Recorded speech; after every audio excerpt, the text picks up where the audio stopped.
Hello dear student, welcome in our Netizens Foundation Academy. Here we discuss about the nutrition in plant.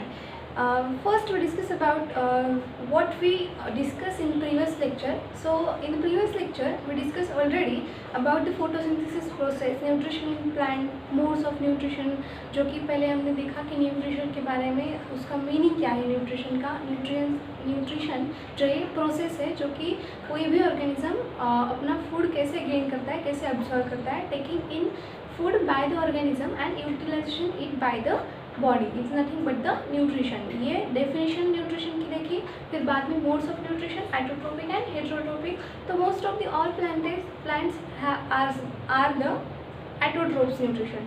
तो autotrophic nutrition के बारे में हमने देखा कि एटोट्रोपिक न्यूट्रिशन क्या है. Auto means a self. The word autotrophic it contain its meaning. Auto means the self and trophs means the nutrition, nourishment or food of the organism. So autotrophs means what? The autotrophs means the organisms that makes their own food by themselves is called as the autotrophs. Okay, autotropic nutrition वो perform करते हैं वैसे organism, तो उन्हें क्या कहेंगे हम? एटोट्रोप्स organisms कहेंगे. ओके, फिर बाद में हमने डिस्कस किया कि एटोट्रोप्स के बारे में और डिटेल जानने के लिए autotrophic is nothing but the process of making food by the plant by themselves. Okay, फिर वो कैसे बनाते हैं अपना फूड, जो कि प्रोसेस है उसका, उसे हम क्या कहेंगे कि फोटोसिंथेसिस का वो प्रोसेस है. Okay, photosynthesis is nothing but the making food in the plant by using inorganic substances. Inorganic substances like carbon dioxide, water in the presence of sunlight and using chlorophyll. Okay, तो ये basic 4 requirements थी जो कि photosynthesis के लिए बहुत important है. First था water, then carbon dioxide, then in the presence of sunlight and using chlorophyll. ये 4 थिंग्स जो है वो रिक्वायर्ड होती है फोटोसिंथेसिस के प्रोसेस के लिए. ओके, तो ये हमने सारे डिटेल्स देख लिए थे. तो फिर हम आएंगे इस नेक्स्ट पॉइंट पे जो कि है हेटेरोट्रोपिक मोड ऑफ न्यूट्रिशन. ओके, तो हेटेरोट्रोपिक मोड ऑफ न्यूट्रिशन में हमने क्या देखा था कल?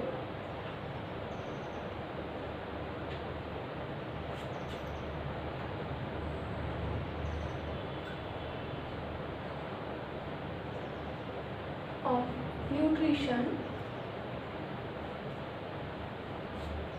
इन non green plants. non-green plants. Okay, ये हमने देखा था heterotrophic mode of nutrition in non green plant.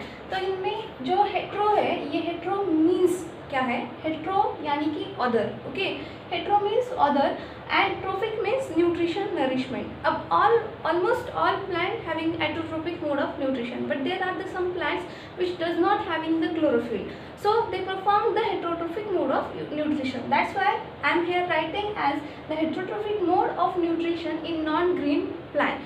यहाँ पे नॉन ग्रीन बहुत इंपॉर्टेंट है, क्योंकि अगर नॉन ग्रीन हमने लिखा है वहाँ पे तो वो मतलब क्या है उसका? नॉन ग्रीन मतलब ही है कि उसमें ग्रीन पिगमेंट जो है जो कि क्लोरोफिल के है. ओके, क्लोरोफिल की वजह से ही किसी भी प्लांट के अंदर जो है वो ग्रीन कलर प्रेजेंस होता है. जो लीव्स होती हैं, हमने लीव्स का स्ट्रक्चर भी देखा था, उसमें देखा था हमने कि क्लोरोफिल कहाँ होती है? At the upper side of the leaf. Okay, at the upper side of the leaf the chlorophyll is present. Okay, तो क्लोरोफिल जो है वो पिगमेंट होते हैं क्लोरोफिल के, और उसी की वजह से किसी भी लीव को ग्रीन कलर जो है वो due to that chlorophyll. Okay, due to that chlorophyll the plant having the green colour in the leaf. Okay, जो लीफ का कलर होता है ग्रीन इसलिए होता है. तो हमने देखा क्लोरोफिलिक पिगमेंट है. ओके, जो कि अपर साइड में प्रेजेंट होता है.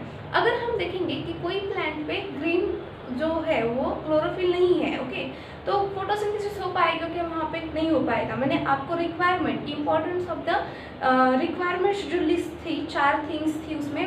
फर्स्ट था water, then sunlight, then carbon dioxide and then chlorophyll. तो मैंने सभी के इम्पोर्टेंस आपको 1 बाय 1 बताए थे. तो वहाँ पे क्लोरोफिल का इम्पोर्टेंस मैंने क्या बताया था आपको? क्लोरोफिल है इसलिए ही जो सनलाइट है वो एब्जॉर्ब करती है. Okay, chlorophyll absorbs the sunlight, the light energy is converted into the food form. Okay, the ultimate source of all energies is sun. Okay, sun की जो एनर्जी है वो एनर्जी सनलाइट जो है वो एब्जॉर्ब करती है क्लोरोफिल.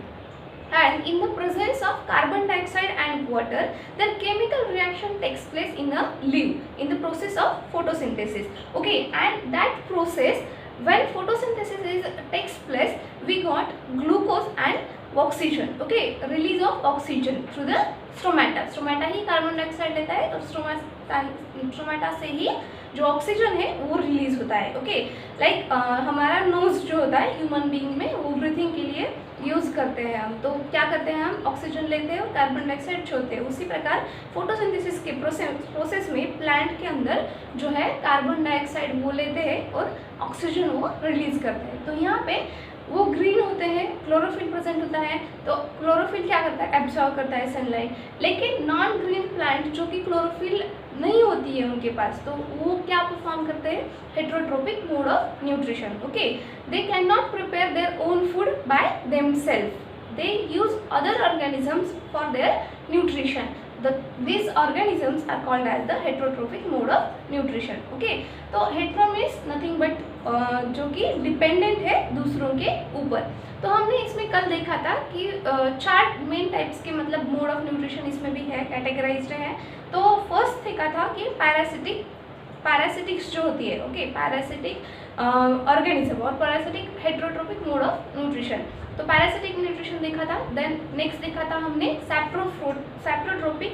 देन नेक्स्ट देखा था सिम्बायोसिस एंड नेक्स्ट था इंसेक्टिवोरस. तो मैं यहाँ पे 1 बाय 1 वो चारों लिख देती हूँ. पैरासिटिक और पैरासाइट बोलते हैं, पैरासाइट न्यूट्रिशन, इसे हम ब्रैकेट में पैरासिटिक भी बोल सकते हैं, parasitic plant. Okay, parasitic plant. Then हम नेक्स्ट देखा था insectivorous.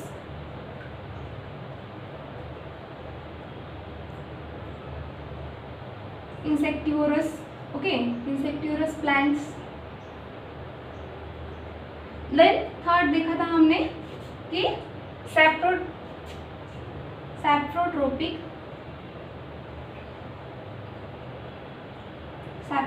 Plants. Okay, and last था सिम्बायोसिस.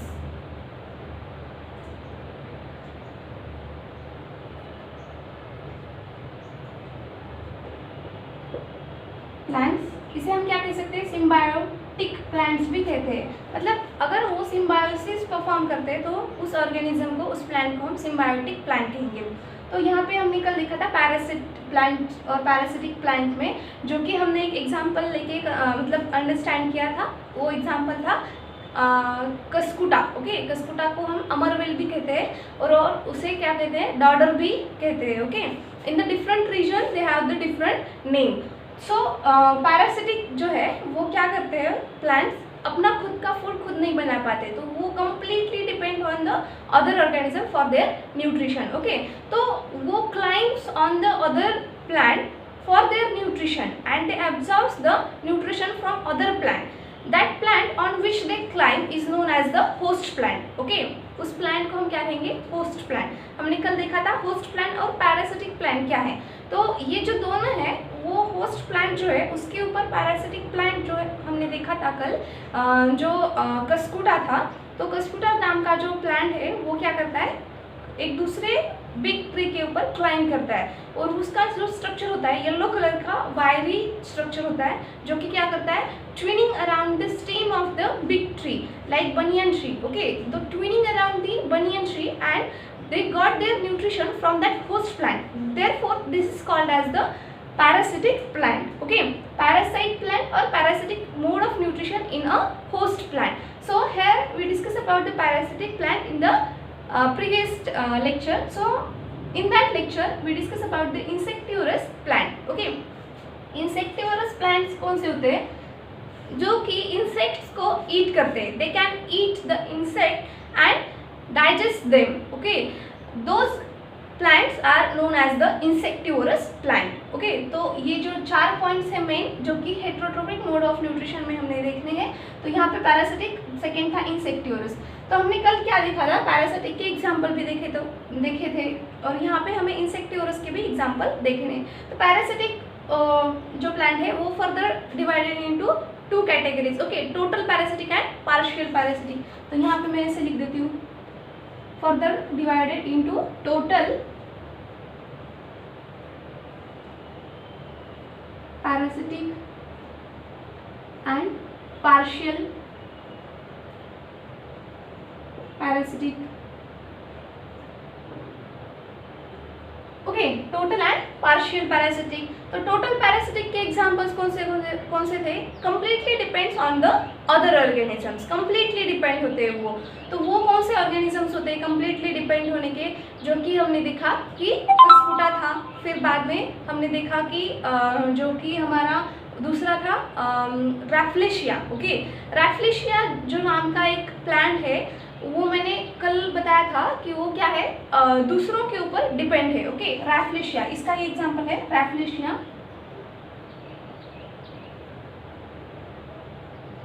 ओके, ये रैफ्लेशिया नाम का प्लांट है, और ये दूसरों के ऊपर जो रूट्स होती है उसकी डेवलप होती है, और रूट जो है वो दूसरे प्लांट को दूसरे प्लांट के जो रूट्स होते हैं, ओके, तो उन्हें अटैच होती है। ओके, तो वो अटैच होने के बाद उसे हम क्या कहते हैं, हॉस्टेरिया कहते हैं उस रूट्स को।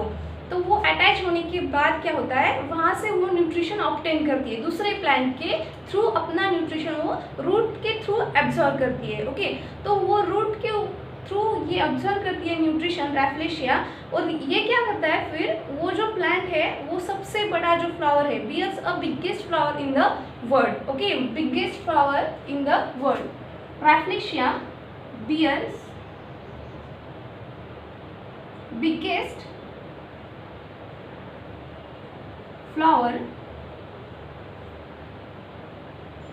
इन द वर्ल्ड।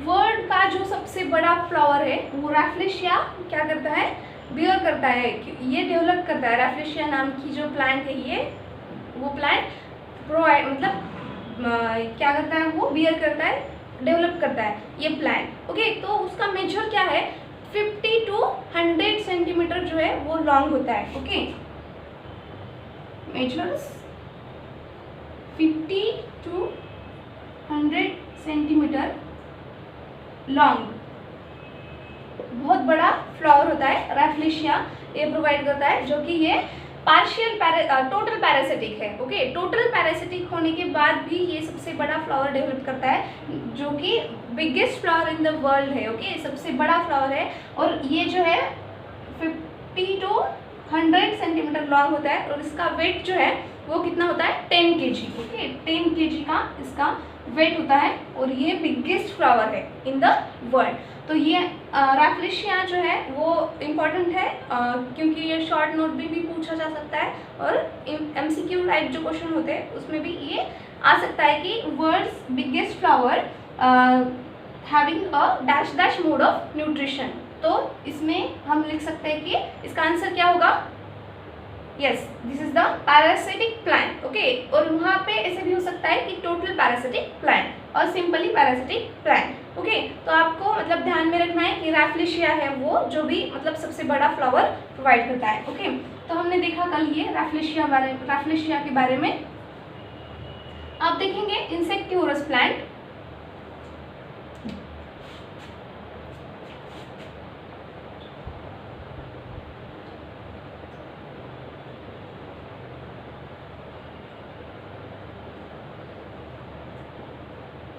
इंसेक्टिवोरस प्लांट जो कि हमारा सेकेंड टाइप है इंसेक्टिवोरस प्लांट। तो ये जो प्लांट है वो क्या करते हैं, इंसेक्ट को ईट करते हैं एंड डाइजेस्ट करते हैं, उनमें कैपेसिटी होती है कि वो डाइजेस्ट भी करें। तो ये पूरे नॉन ग्रीन होते हैं ऐसे नहीं है, ये ग्रीन भी होते हैं। They contains the chlorophyll. Okay, they contains chlorophyll, then also they behave as the insectivorous plant because they eat the insect and digest them, so it is called as the insectivorous plants.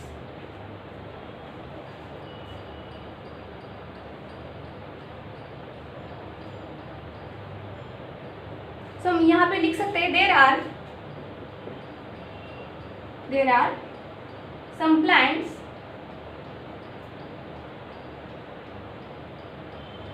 that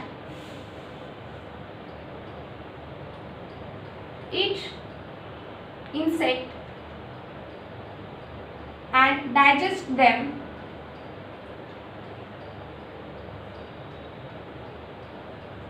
There are some plants that eat insect and digest them is called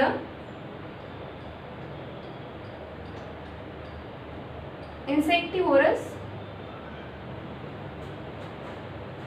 plants, क्योंकि ये क्या करते हैं, insect को eat करते हैं. Okay, they obtain their nutrition from the insect because of they have the lack of nutrition from the soil.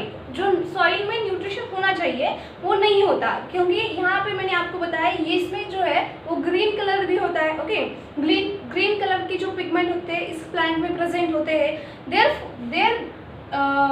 Therefore ये क्या करता है, ग्रीन कलर के पिगमेंट्स होने के बाद ये क्या करता है, फोटोसिंथेसिस प्रोसेस करता है.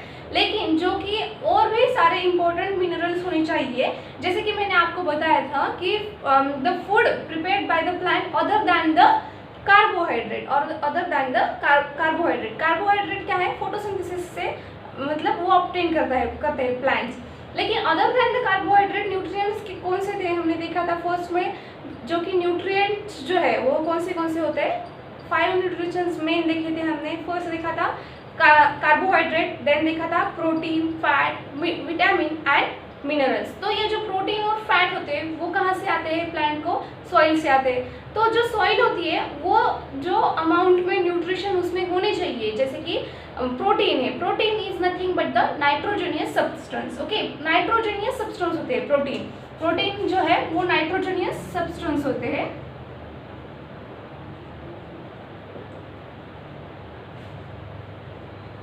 Nitrogenous substance. अब आपको पता है नाइट्रोजन जो है वो बहुत ज़्यादा क्वांटिटी में एयर में प्रेजेंट होता है, लेकिन डायरेक्टली जो प्लांट है वो उसे एब्जॉर्ब नहीं कर पाते. नाइट्रोजन को डायरेक्टली जो है वो एयर से वो ऑब्टेन नहीं कर पाते प्लांट्स, क्योंकि वहाँ पे सिर्फ स्टोमेटा होता है जो कि सिर्फ कार्बन डाइऑक्साइड को एब्जॉर्ब करता है और ऑक्सीजन को रिलीज करता है. तो ये नाइट्रोजन फिर कहाँ से मिलेगा प्लांट को, क्योंकि प्रोटीन भी क्या है बहुत इंपॉर्टेंट है. तो नाइट्रोजन जो है वो कहाँ से मिलता है, सॉइल से मिलता है, जो कि सॉइल में राइजोबियम नाम के बैक्टीरिया प्रेजेंट होते हैं. तो वो बैक्टीरिया क्या करते हैं, नाइट्रोजन जो gas in the form of gas presence in the air, they can absorb that nitrogen gas. Rhizobium जो बैक्टीरिया है वो एब्जॉर्ब करते हैं इस नाइट्रोजन गैस को from the air, and they convert that nitrogen gas into simple organic substances. Okay, simple organic form में उसका convert करते थे नाइट्रोजन का, और वो क्या कैसे होते हैं, soluble होते हैं in water and they presence in the soil. क्योंकि राइजोबियम कहाँ पे होता है, सॉइल के अंदर होता है, इसलिए जो वो राइजोबियम बैक्टीरिया है वो नाइट्रोजन सब्सटेंस को कन्वर्ट करते हैं इन ऑर्गेनिक सब्सटेंस. तो वो क्या है, सोल्यूबल है. तो हम वाटर जब भी वहाँ पे डालते हैं पौधों को, तब क्या होता है, वाटर के साथ साथ जो प्रोटीन राइजोबियम बैक्टीरिया ने वहाँ पे मतलब सोल्यूबल फॉर्म में वो जो कन्वर्ट किया है वो, और कुछ मिनरल्स भी वाटर के साथ साथ क्या करते हैं, रूट्स एब्जॉर्ब करते हैं और वो प्लांट को प्रोवाइड करते हैं. तो ये पूरा प्रोसेस जो होता है वो न्यूट्रिशन का होता है. तो यहाँ पे जो इंसेक्ट होते हैं, मतलब ये प्लांट होते हैं इंसेक्टिवरस प्लांट, तो इन्हें ये नाइट्रोजन सब्सटेंस जो है वो सॉइल से नहीं मिल पाता. Okay, they have lack of deficiencies from the soil, so they can not obtain the nitrogen from the soil, then ultimately they cannot having the nutrient protein. Okay, so that's why they can prepare their they can eat the insects. Okay, so what are the structure of that plants? Okay, question arises that how can they eat the plant? So they forms a structure, the specific structure that help these plants to track the insect. Okay, track करते हैं किसी भी insect को. तो वो कैसा structure है ये हम देखेंगे. तो यहाँ पे मैं एक डायग्राम निकालती हूँ जो कि एक पिचर प्लांट है. कौन सा प्लांट है, पिचर प्लांट.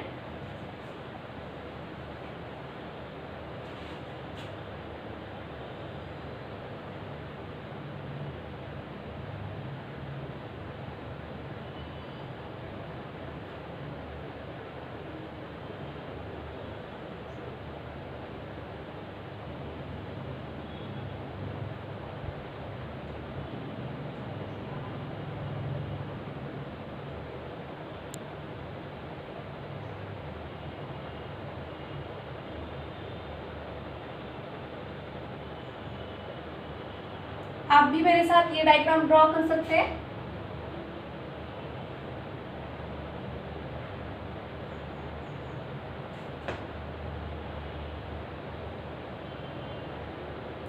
ये जो है ये लीड है, ओके,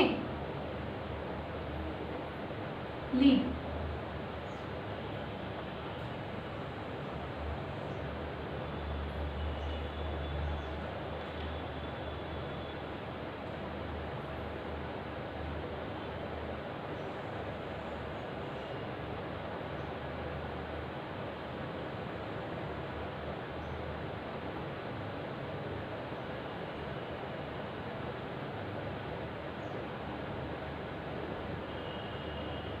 ओके, तो ये कहाँ अटैच होगा, फिर उस प्लांट को अटैच होगा। मतलब ये लीफ है उसका, मतलब एक बड़ा प्लांट, मतलब प्लांट जो होता है वो कैसा होता है कि एक लीफ होता है और उसका जो एपेक्स होता है, ओके, किसी भी लीफ है, अगर ये लीफ है, ओके, मैं आपको एग्जांपल पे बता देती हूँ, ये लीफ है और इसका जो ये पोर्शन है, ओके, ये पोर्शन इसे क्या कहेंगे, एपेक्स कहेंगे इसे, ओके, एपेक्स इसका नाम है ये। और ये पोर्शन लीफ का ऐसे मॉडिफाइड होता है, ऐसे, ओके। मैंने यहाँ पे आपको मैग्नीफाइड इमेज दिखाई है इसकी, क्योंकि आपको समझ में आए ये कैसा होता है एक्चुअल में। तो इसको हम नाम देंगे पिचर प्लांट।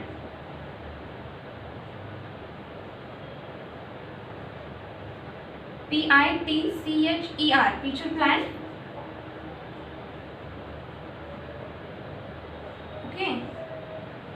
तो ये पिचर प्लांट है और जो ये लीफ के इसका जो ये पोर्शन होता है एपेक्स, ओके, नॉर्मल लीफ का ये स्ट्रक्चर है हमारे, तो ये लीफ के स्ट्रक्चर का जो ये एपेक्स पार्ट है, तो ये एपेक्स पार्ट जो है वो ऐसे मॉडिफाइड होता है, ओके, इस मतलब ये स्ट्रक्चर फॉर्म करता है वो एपेक्स। तो यहाँ पे जो है ये लीड है और इसकी जो मतलब इंटरनल स्ट्रक्चर होता है इस पिचर प्लांट का, वो कैसे होता है, हेयर होते हैं यहाँ पे, हेयर्स जो कि डाउनवर्ड डायरेक्शन में होते हैं, ओके। इसका भी रीजन है, वो भी मैं आपको बताऊंगी, ये क्यों डाउनवर्ड ही होते हैं, ओके, ये डाउनवर्ड डायरेक्शन में होते हैं। और यहाँ पे लीड हो गया, ये कॉमन लीफ का स्ट्रक्चर, लीफ में यहाँ पे एपेक्स है और यहाँ पे पिचर प्लांट का ये स्ट्रक्चर है। तो हम डिस्कस करेंगे एक्चुअल में ये कैसे ट्रैप करता है किसी भी इंसेक्ट को। बहुत इंटरेस्टिंग है ये, मतलब आप पढ़ोगे इस प्लान को, आप इसका जो स्ट्रक्चर है वो देख सकते हैं कि कैसे है कि यहाँ पे हेयर लाइक स्ट्रक्चर है और यहाँ पे एक लीड है। अब ये लीड क्या करती होगी, ये लीड जो है वो माउथ जैसे है, ओके, हम जब माउथ ओपन और क्लोज करते हैं तो ऐसे ही इस लीड का क्या होता है, ओपनिंग और क्लोजिंग होती है। तो अगर यहाँ पे कोई भी इंसेक्ट आया, और एक और बात है इसमें कि ये जो प्लांट है ना वो बहुत ब्राइट कलर का होता है, okay, bright colour, having a bright colour, क्योंकि जब ब्राइट कलर होते हैं जैसे कि बटरफ्लाइज होते हैं और अदर इंसेक्ट जो होते हैं वो ब्राइट कलर से अट्रैक्ट होते हैं, ओके, ब्राइट कलर जो होते हैं उनसे अट्रैक्ट होते हैं। तो जो ये ब्राइट कलर से अट्रैक्ट होते हैं इंसेक्ट, तो इसका ब्राइट कलर होता है इसलिए इंसेक्ट अट्रैक्ट होते हैं इसकी तरफ। और यहाँ पे इंसेक्ट अगर आ गया, ओके, यहाँ पे कोई भी इंसेक्ट आ गया तो क्या करता है, ये लीड क्या करता है, क्लोज होता है, ऑटोमेटिकली क्लोज होता है, बहुत सेंसिबल होता है ये प्लांट।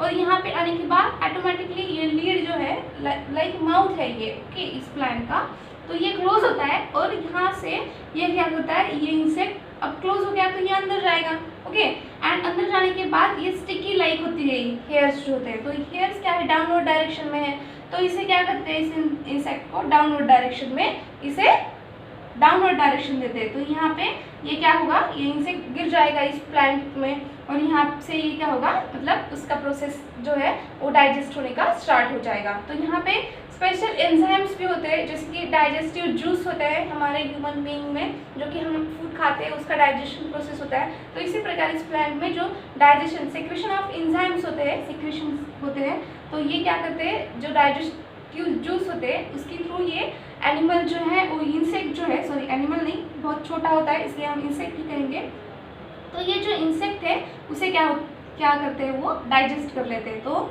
ये ओपनिंग माउथ है और ये प्लांट का स्ट्रक्चर है, ओके। तो ये प्लांट क्या है, there are some plants that eat insect and digest them is called a insectivorous plant. तो यहाँ पे ये लीड है, इस लीड क्या करता है, लीड क्या करता है, माउथ लाइक स्ट्रक्चर होता है लीड का। तो लीड क्या करता है, उसके इंसेक्ट को ट्रैप करता है, ट्रैप करने के बाद उसे डाइजेस्ट करता है। ये मतलब पूरा प्रोसेस जो है वो इंसेक्टिवोरस प्लांट के अंदर होता है। तो आप ये लिख सकते हैं।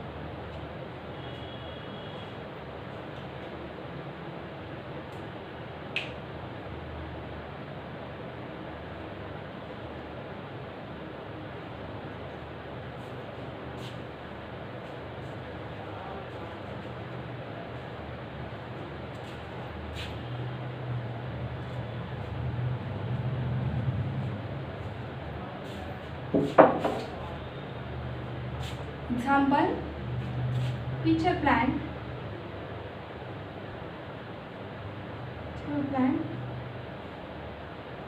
apex of leaf forms a lead-like structure,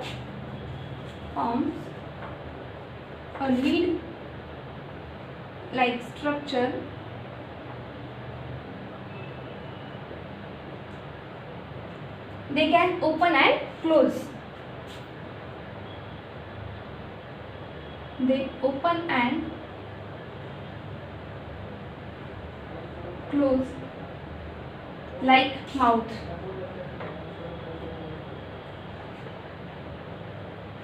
okay, तो ये एपेक्स जो होता है लीफ के अंदर, जो कि अपर पार्ट होता है, तो ये एपेक्स फॉर्म्स होता है, मॉडिफाई होता है, फॉर्म होता है a lead like structure that they open and close like mouth. Okay, तो ये आप लिख लो।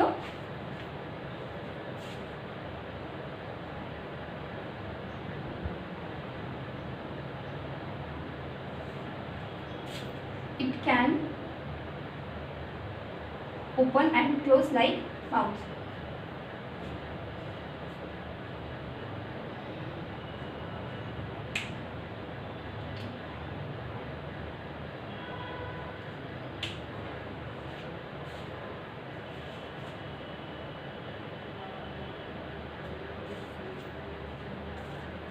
Bright color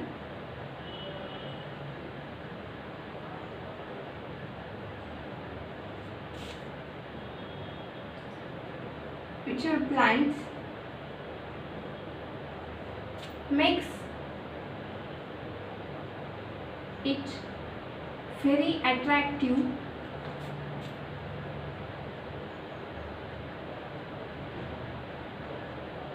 and insect is trapped. Okay,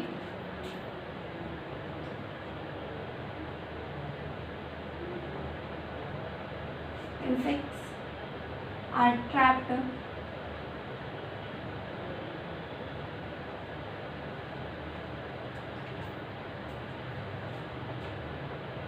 तो ये सिंपली है इंसेक्टिवोरस प्लांट्स के बारे में, ये इंफॉर्मेशन सफिशिएंट है, तो आप लिख लो। इसके बाद हम देखेंगे नेक्स्ट पॉइंट जो है सैप्रोट्रोपिक ऑर्गेनिजम्स। तो सैप्रोट्रोपिक ऑर्गेनिजम्स का जो मोड ऑफ न्यूट्रिशन है वो हेटेरोट्रोपिक है, लेकिन जो सैप्रोट्रोपिक ऑर्गेनिजम्स होते हैं वो मतलब जो उनका न्यूट्रिशन है वो कहाँ से लेते हैं, तो वो डेड डिकेइंग ऑर्गेनिजम्स जो होते हैं उनके थ्रू अपना न्यूट्रिशन वो ऑब्टेन करते हैं, तो इसलिए उसे क्या कहते हैं, सैप्रोट्रोपिक न्यूट्रिशन। तो मैं ये इरेज कर देती हूँ।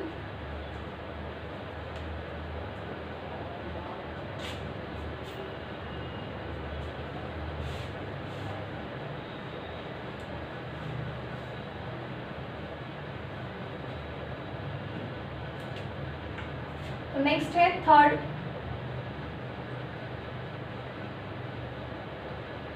सैप्रोट्रोपिक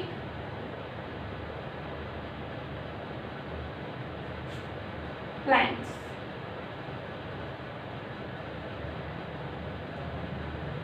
तो सैप्रोट्रोपिक प्लांट्स कौन से हैं, जो कि डेड एंड डिकेइंग ऑर्गेनिजम्स के थ्रू अपना न्यूट्रिशन ऑब्टेन करते हैं। Okay, dead and decaying organisms के थ्रू।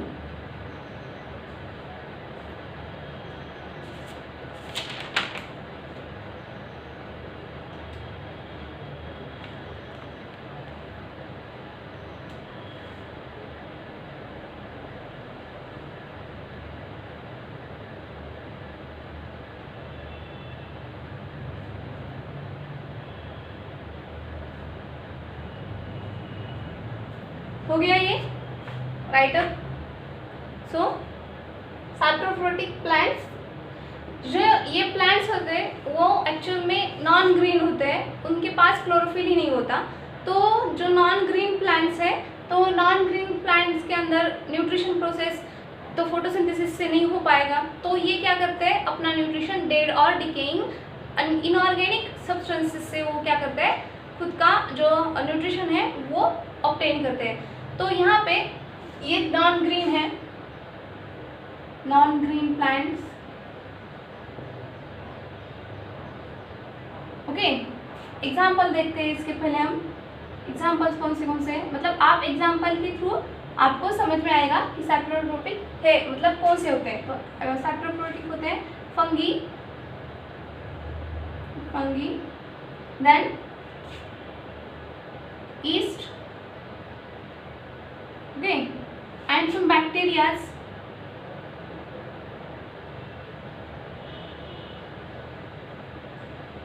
etc. तो फंगी, ओके, तो फंगी हमने वर्ड सुना होगा। ओके, तो फंगी और फंगस जो कि हमारे घर में फूड होता है। ओके, तो फूड हम क्या करते हैं, स्टोर करके रखते हैं, लेकिन वो फूड अगर हम फ्रिज में रखेंगे तो वहाँ पे क्या है, बहुत कम टेम्परेचर है, तो कम टेम्परेचर में कोई भी मतलब ऑर्गेनिजम्स ग्रो नहीं हो पाते। उसे ह्यूमिड और वार्म कंडीशन चाहिए जो कि उसे ग्रो करने में मतलब वो इन्वायरमेंट जो है वो उसे क्या होता है, मतलब उसमें वो ज़्यादा ग्रो कर पाते हैं। तो हम कह सकते हैं कि अगर हमने वो फूड ऐसे ही रख दिया किचन में, जैसे कि आप देख सकते हैं कि हम कभी मतलब ब्रेड जो हमारे घर में मतलब हम लाते हैं, तो कभी कभी क्या होता है, अगर हम उस ब्रेड को एक डिब्बे में रख दें तो मतलब हम अगर वो 2 दिन बाद देखेंगे तो वहाँ पे क्या होगा, वहाँ उस ब्रेड के ऊपर छोटे छोटे हेयर लाइक मतलब वो फॉर्म होगा और थोड़े ब्लैक स्पॉट्स भी दिखने लगेंगे और वाइट दिखने लगेंगे।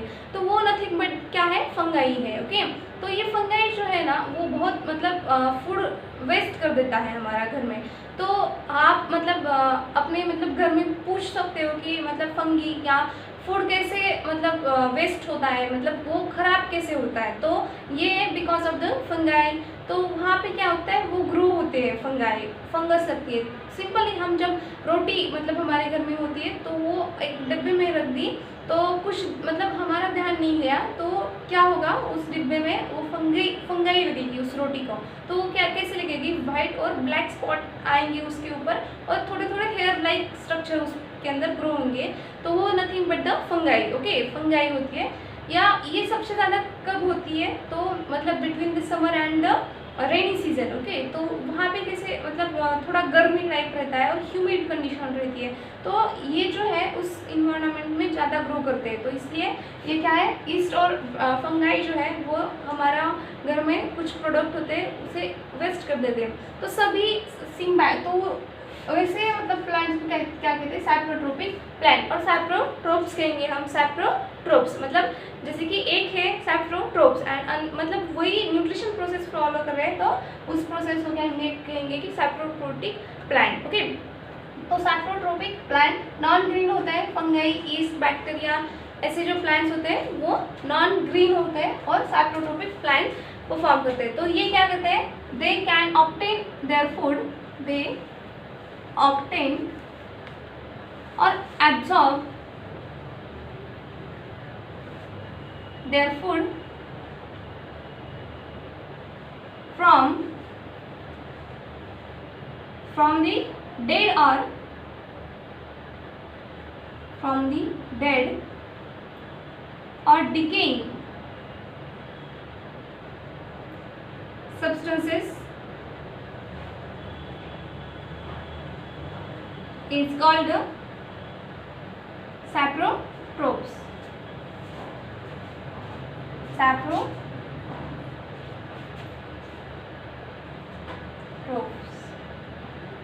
ओके, तो यहाँ पे दे ऑब्टेन और absorb their food from the dead or decaying substances is called as the saprotropes.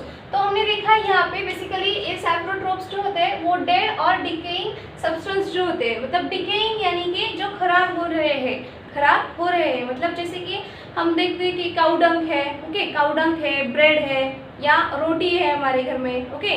तो जो डेड होते हैं, ओके, तो उनसे वो क्या करते हैं, अपना खुद का न्यूट्रिशन लेते हैं। तो ऐसे क्या कहेंगे हम, फंगी कहेंगे, फंगी है, ईस्ट जो है, अब सभी जो है ये सभी प्लांट्स जो है सैप्रोट्रोपिक, ये मतलब हार्मफुल है ऐसे नहीं कह सकते हैं हम, ओके। हार्मफुल, कुछ हार्मफुल है जैसे कि फंगाई है, कुछ बैक्टीरिया है, ओके। तो ये हार्मफुल है क्योंकि ये क्या करते हैं, मतलब जो डिस्ट्रॉय करते हैं, हमारा फूड जो है डिस्ट्रॉय करते हैं, यानी कि कोई भी थिंग हमारी डिस्ट्रॉय करते हैं। हम देखेंगे कि हम कभी कभी कैसे होते हैं, हमारे ब्लैक क्लोथ्स जो होते हैं, ब्लैक कलर के क्लोथ्स जो होते हैं, उनके ऊपर कभी कभी हम देखते हैं कि कबर्ड में हम उसे अच्छे से उसकी मतलब प्रेस करके उसे रख दे, तो कुछ दिनों बाद हम देखेंगे वार्म कंडीशन में, ह्यूमिड कंडीशन में, तो उसके अंदर जो है वाइट लाइंस क्रिएट होती है, छोटे छोटे स्पॉट्स क्रिएट होते हैं कहीं पे, तो वो क्या है, फंगाई है। तो वो कपड़े हमारे क्या होते हैं, वो खराब होते हैं फंगाई की वजह से, ओके। तो फंगाई ये क्या है, यूजफुल नहीं है हमारे लिए, ओके। तो all saprophytic plants are harmful to us, ऐसा नहीं है। कुछ जो है वो सैप्रोफिटिक प्लांट्स जो है वो इम्पॉर्टेंट भी है, लाइक मेडिसिन की जो होती है, मेडिसिन प्रोसेस होती है, तो उसमें भी कुछ फंगाई मतलब कुछ बैक्टीरिया जो है वो यूजफुल होते हैं, ओके। एंड जो ईस्ट होता है, ओके, हमारा कर्ड जो होता है, कर्ड दही, तो उसमें क्या होता है, ये ईस्ट प्रेजेंट होता है, तो ये यूजफुल है, हम खाते हैं उस मतलब कर्ड को। तो ये जो कुछ बैक्टीरियाज होते हैं, कुछ जो ऐसे ईस्ट लाइक, तो वो क्या है, यूजफुल भी है, लेकिन सभी यूजफुल है या सभी हार्मफुल है ये नहीं कह सकते आप। कुछ उसमें यूजफुल भी है और कुछ हार्मफुल भी है। आप देखते होंगे कि जैसे हमारे घर में हमारे शूज़ होते हैं, ओके, हम कभी ओकेजनली उसे पहनते हैं उस शूज़ को, या कोई शूज़ हमारे लेदर वाले जो होते हैं, वो लेदर वाले जो शूज़ होते हैं, तो उनमें क्या होता है, हम अगर बाहर मतलब रेनी सीजन में अगर बाहर जा रहे हैं और कुछ दिनों से हम वो शूज़ यूज़ नहीं कर रहे हैं, ओके, तो ऐसे ही वो मतलब रखे हुए हैं, तो वो क्या होगा, वहाँ पे जो मतलब शूज़ है, तो उसमें क्या होगा, छोटे छोटे फंगाई मतलब हेयर लाइक उसमें भी ग्रो होंगे। तो ये क्या है, डेड है, लेदर जो है वो एनिमल से ही आता है ना, लेदर जो है, तो वो डेड है और डिकेइंग है, तो उसमें क्या होगा, फंगाई ग्रो होती है। तो फंगाई कहाँ पे ग्रो हो सकती है, एक तो फूड पे, जैसे कि ब्रेड है, ओके, फूड है, या जैसे कि काउडंग्स है, ओके, काउडंग्स है, और वुड्स है, ओके, डिकेइंग वुड्स जो है उसमें भी ये फंगाई ग्रो होती है। तो they grows on the dead substances like grows on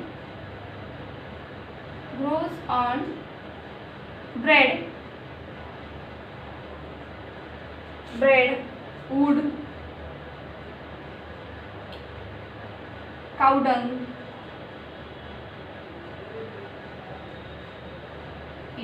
okay, ये यहाँ ऐसे ग्रो होते हैं वहाँ पे। तो नेक्स्ट है, इसके बाद सैप्रोफिटिक प्लांट्स के बारे में देखा हमने। नेक्स्ट है हमारा symbiotic plant, okay.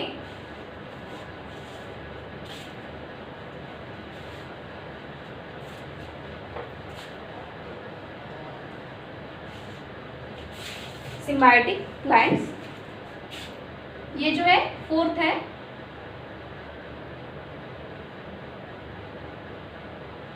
Symbiosis plants. ये सिम्बायोसिस प्लांट जो है, मैंने आपको एग्जांपल बताया था कि एक क्लास में 2 स्टूडेंट्स है, ओके, 2 स्टूडेंट्स है और उनके पास जो है, एक के पास पेन नहीं है और एक के पास बुक नहीं है, ओके। बुक और पेन जो है वो क्लास में हमें चाहिए होते हैं, ओके, क्योंकि मतलब जो हम पढ़ रहे हैं, तो कोई भी बुक में देख सकते हैं हम, ओके, तो इसलिए बुक जरूरी है, पेन भी हमें नोट करने के लिए ज़रूरी है। तो वो दोनों स्टूडेंट्स जो है जिनके पास ये नहीं है, वो क्या है, फर्स्ट बेंच पे सपोज वो बैठे, ओके, तो एक क्या कर रहा है, उसे मांग रहा है कि तेरे पास एक्स्ट्रा पेन हो तो मुझे दे देना, ओके, तो उसके पास है एक्स्ट्रा पेन, तो वो साइड पे उसका फ्रेंड जो है वो उसे पेन दे देगा, ओके, वो उसे पेन देगा। लेकिन जिसने पेन दिया है उसके पास बुक नहीं है, ओके, तो वो क्या कहेगा, उस जो जिसको उसने पेन दिया है उसे क्या कहेगा कि मुझे थोड़ी देर के लिए तेरी बुक शेयर कर, ओके, तो उसे क्या करेगा, वो बुक शेयर करेगा, यानी कि सेंटर में रख देगा बुक। तो वो क्या कर रहे हैं, दोनों की रिक्वायरमेंट जो है वो फुलफिल हो गई एक दूसरों के ऊपर, okay, they depend on each other and they benefited from the each other. Okay, they lives together, ऐसा कह सकते हैं हम, they lives together for their shelter and nutrition. This is nothing but the symbiotic plant. Okay, इसे कहते हैं symbiosis plant. तो ये सिम्बायोसिस प्लांट की डेफिनेशन जो है हम नेक्स्ट वीडियो में देखेंगे. तो ये आज हमने देखे कि सैप्रोट्रोपिक प्लांट के बारे में पढ़ा, फिर हमने देखा कि इंसेक्टिवोरस प्लांट कैसे अपना इंसेक्ट ट्रैप करते हैं और उसे डाइजेस्ट करते हैं, और नेक्स्ट हमने देखा कि सैप्रोट्रोपिक प्लांट कौन से होते हैं जो कि डेड और डिकेइंग ऑर्गेनिज्म सब्सटेंस के ऊपर मतलब ग्रो होते हैं और वहाँ से अपना न्यूट्रिएंट क्या करते हैं, एब्जॉर्व करते हैं.